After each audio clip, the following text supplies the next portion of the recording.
Hello, hello, hello, bienvenue sur Max Opportunity, votre chaîne qui vous parle d'investissement, d'affiliation, de business en ligne et des astuces pour se faire un peu de saut sur le net, mais aussi pour toutes les opportunités d'immigrer au Canada, aux États-Unis, en France ou encore ailleurs. On en parle aussi sur ma chaîne. Alors si tu es nouveau, abonne-toi, like la vidéo et partage autour de toi. Ça fait toujours plaisir de voir comment la communauté grandit. Alors, dans cette vidéo spéciale, je vais vous montrer comment présenter une demande de sélection temporaire pour étudier au Canada. Autrement dit, comment présenter un CAQ, le certificat d'acceptation du Québec. Eh bien, comment est-ce que vous pouvez faire pour faire la demande auprès du gouvernement du Québec? C'est ce qu'on va voir ici dans cette vidéo. Donc, simplement, je vais me tourner vers mon ordinateur pour vous expliquer le processus. D'accord? D'abord, pour arriver sur mon écran ici, vous cliquez sur le premier lien de la description. Vous allez voir présenter une demande de sélection temporaire pour études. OK? Alors, présentez votre demande. Vous devez préparer votre demande. Donc, vous devez avoir en main votre passeport. C'est très important d'avoir votre passeport. La lettre d'admission de votre établissement au Québec. D'accord? Et là, je rappelle que l'idéal, c'est que l'établissement soit un établissement désigné. C'est très, très important. OK? Une carte de crédit valide. Ça, c'est très important aussi de l'avoir. D'accord?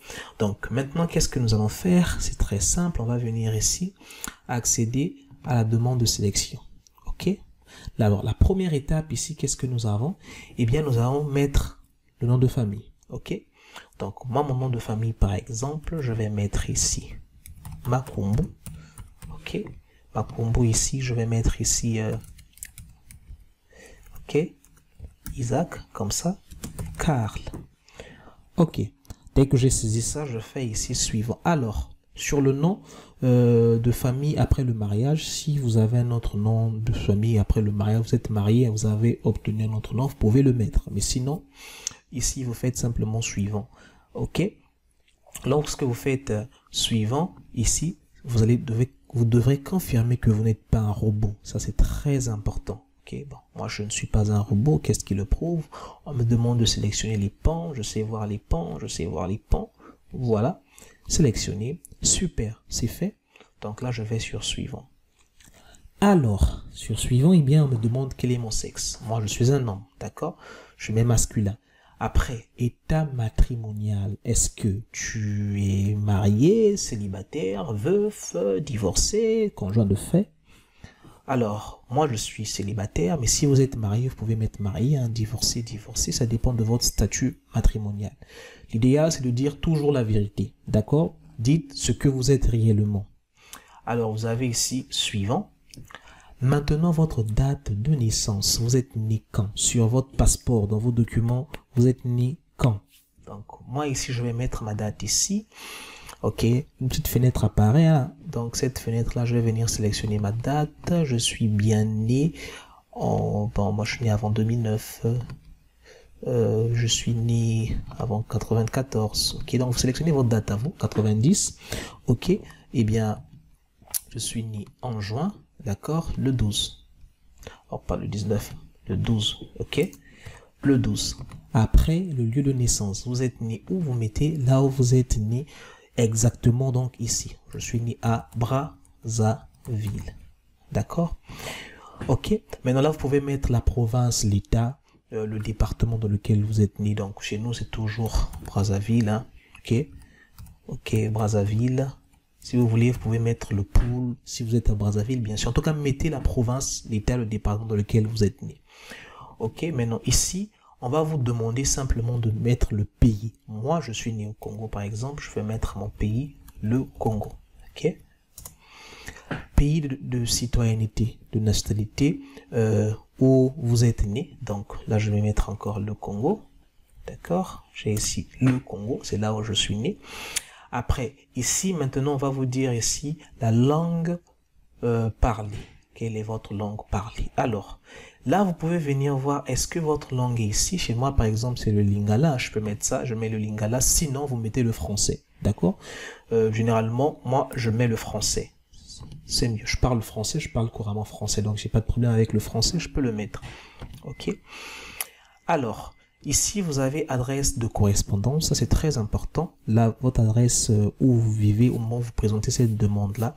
Donc, chez moi, par exemple, je peux venir mettre ici 552 rue Mafouti. OK? Ça, c'est le nom de ma ruelle. Alors, la ville ici, je peux venir mettre ici Brazzaville. OK? La province, l'État ici, je peux venir mettre, c'est quelle province par exemple? C'est Brazzaville toujours, je vous l'ai déjà dit. OK? Et où est-ce que je suis? Dans quel pays? C'est au Congo. D'accord? Alors là, c'est l'adresse de correspondance. Mais si par exemple, vous êtes dans un autre pays, c'est pas le pays où vous êtes né, vous mettez le pays où vous faites votre demande. Donc là, ne vous en faites pas, c'est pas un problème. Vous pouvez être congolais, vous êtes au Burundi, vous mettez l'adresse du Burundi. Si vous êtes au Ghana, vous mettez l'adresse du Ghana et ainsi de suite. Il n'y a pas de problème par rapport à ça. Si vous avez un code postal fonctionnel, vous mettez ici code postal fonctionnel. OK? Donc pour nous, on va pas le mettre. Après ici, vous avez lieu de résidence actuelle. Où est-ce que vous vivez? D'accord? Donc vous pouvez vivre. Moi, je vais mettre, je suis en train de présenter ça dans le même pays, donc je réside au Congo, d'accord? Et après là, vous faites suivant. Maintenant, un numéro de téléphone. Vous pouvez le mettre si vous voulez, et puis bon, c'est ce qui est recommandé de mettre un numéro de téléphone, ok? Voilà, vous mettez un numéro de téléphone ici, une adresse courriel, ici vous mettez une adresse courriel, hein, peu importe, en tout cas mettez l'adresse qui fonctionne, qui est valide. Moi je vais mettre une adresse ici, ok, ok, super, voilà, je mets mon adresse courriel, ok, je vais prendre cette adresse courriel là, je vais la mettre ici, je la recommence ici, ok, langue de correspondance, eh bien je veux qu'il communique avec moi en français, d'accord, pas de problème par rapport à ça. Après là, je fais suivant. OK? Donc maintenant, nombre de personnes. Ici, ils disent quoi? L'étape 3, c'est accompagnateur. Indiquez le nombre de personnes de votre famille immédiate qui se trouvent déjà au Québec ou qui vous accompagnent. Si vous en avez, vous dites le nombre exact de votre famille. Mais si vous n'en avez pas, vous mettez 0. Donc, vous n'avez personne au Québec où personne va vous accompagner. Mais si par contre pour votre demande vous serez accompagné par votre conjoint, par votre conjointe, vous devez dire une personne. Si c'est par exemple vous serez accompagné avec votre famille, donc par exemple votre femme et votre enfant, vous devez mettre 2. D'accord? Mais si vous êtes célibataire, comme vous l'avez déjà dit, célibataire, ok, 0. Super, donc suivant. Indiquez le niveau d'études dans lequel vous êtes admis au Québec. Cette partie-là, programme d'études, toutes les informations sont sur votre lettre d'admission que l'université vous a envoyée. Donc, lorsque vous regardez votre lettre d'admission, vous allez voir exactement le niveau d'études. D'accord? On va supposer que on a un niveau d'études, on est admis pour un niveau d'études universitaire. Donc, on va voir ici université premier cycle. Mais c'est toujours mentionné dans votre lettre d'admission. Pour ça, il n'y a pas de problème. OK? Donc, ici, super. Indiquez si vous participez à un programme d'échange. Programme d'échange, si vous êtes dans un programme d'échange, vous dites oui. Sinon, vous faites non. OK? Vous avez ici la date de début de programme. C'est toujours indiqué dans votre lettre d'admission. OK? Donc, date de début ici. Je vais prendre une date. Hein. Je prends n'importe quelle date. Date de fin du programme ici. Je vais prendre par exemple 2028. OK? Comme ça. Les droits de scolarité, c'est toujours aussi sur votre lettre d'admission. Donc, je mets les droits de scolarité comme ça. Je fais suivant. OK? Le nom de l'établissement, vous devez sélectionner l'établissement en question. Donc, soit, si vous êtes au Québec, tous les établissements sont là, université du premier cycle. Donc, si c'est par exemple McGill, vous mettez McGill. Si c'est par exemple l'université du Québec à Chicoutimi, vous choisissez. D'accord? On va prendre à Chicoutimi. Indiquez si vous avez déjà un certificat d'acceptation du Québec pour études. Si vous en avez déjà, c'est pas votre première demande, vous dites oui. Sinon, vous dites non. D'accord? Si vous dites oui, vous devez mettre le numéro de dossier. D'accord? Sinon, vous faites non. Après, vous faites suivant. Et si on dit préciser à quel service du gouvernement canadien vous présenterez votre demande de permis d'études. Là, vous allez faire ici. Là, maintenant, qu'est-ce que vous allez faire? Vous allez sélectionner bureau de visa canadien à l'étranger. D'accord? Alors, chez nous ici, qu'est-ce qu'on va prendre? On va prendre un bureau. Si vous êtes en Afrique, par exemple, si vous êtes au Congo, vous pouvez prendre le bureau de Dakar ou encore du Ghana. Il y a la liste, elle est là. D'accord? Elle est là tout simplement. Donc, moi, je vais prendre Dakar comme ça. Là, maintenant, vous sélectionnez, par exemple, les deux. Donc, moi, je préfère prendre Dakar et là ne rien prendre. D'accord? Donc l'idéal c'est de prendre juste ici le BCV. D'accord? Le bureau qui va recevoir votre demande. C'est tout simplement ça. Donc je vous conseille de prendre uniquement un Dakar. On fait suivant ici.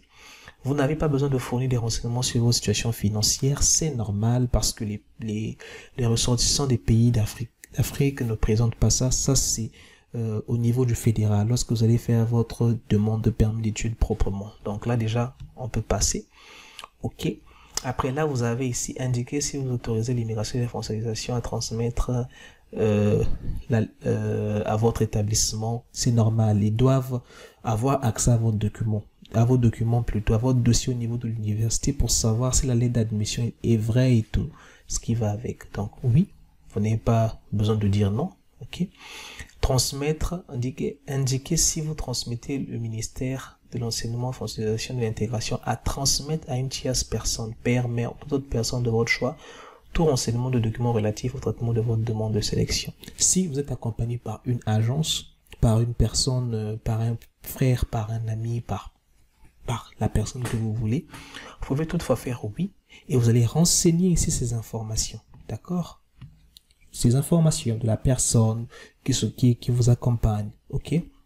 S'il n'y a personne, d'accord, peut-être un conseiller en immigration qui peut vous accompagner. Sinon, vous mettez non. OK? On va faire suivant. D'accord? Dans le cas où votre demande, une personne a-t-elle eu pour vous un rôle d'assistance, un conseil de représentation. Là aussi, si vous avez été assisté par une personne, vous êtes obligé de mettre c'est quel type de personne. Est-ce que c'est un ami? Est-ce que c'est une personne? Est-ce que c'est un notaire? Est-ce que vous mettez bien ces informations? Donc, on peut mettre non pour notre cas. On suppose que vous l'avez fait tout seul. D'accord? On va faire ici suivant. Voilà. Après là, maintenant, qu'est-ce que vous avez? Vous avez un résumé de toutes les informations que vous avez saisies. D'accord? Donc, toutes les informations que vous avez saisies sont là. Vous allez les revoir par rapport à vos documents. S'il vous plaît, faites en sorte que de bien saisir vos informations. C'est très important. Une fois que vous avez fait, vous faites ici suivant. D'accord? Après là, maintenant, simplement, vous pouvez ici maintenant créer un code d'utilisateur. Créer un code d'utilisateur qui va simplement vous permettre ici. Super. Là, c'est bon. On passe à l'étape suivante. Qu'est-ce qu'on va faire? Eh bien, on va dire ici toute correspondance. Donc, voilà. On va dire maintenant sauvegarder ma demande. OK? On va faire maintenant. Là, c'est votre numéro de demande. OK? Donc, vous pouvez prendre ce numéro-là et l'enregistrer tout simplement. D'accord, vous le mettez quelque part. Après là, vous avez maintenant procéder au paiement. Donc, vous pouvez procéder au paiement ici facilement afin que votre demande donc soit activée. Dès que vous procédez au paiement ici, eh bien, il vous faudra ouvrir un autre compte Arima où vous allez déposer ici les fichiers qui vont vous demander. Donc, votre lettre d'admission, votre passeport qui vont vous demander après facilement. Vous allez pouvoir aussi télécharger des documents toujours dans votre compte ici, le compte que nous avons ouvert, et simplement remplir, en fait, signer ces documents-là, les scanner. Donc, vous allez prendre votre passeport, les documents qui vont vous envoyer, remplir, scanner, signer, d'accord, avec votre lettre d'admission, vous allez mettre sur Arima. Donc, je ferai ça dans une prochaine vidéo. Je vais vous montrer comment soumettre ces documents au niveau de Arima. Donc, j'espère que la vidéo vous a plu. Likez, commentez, partagez. En cas de questions, n'hésitez surtout pas. On se dit à très bientôt sur Nice Opportunity. Merci.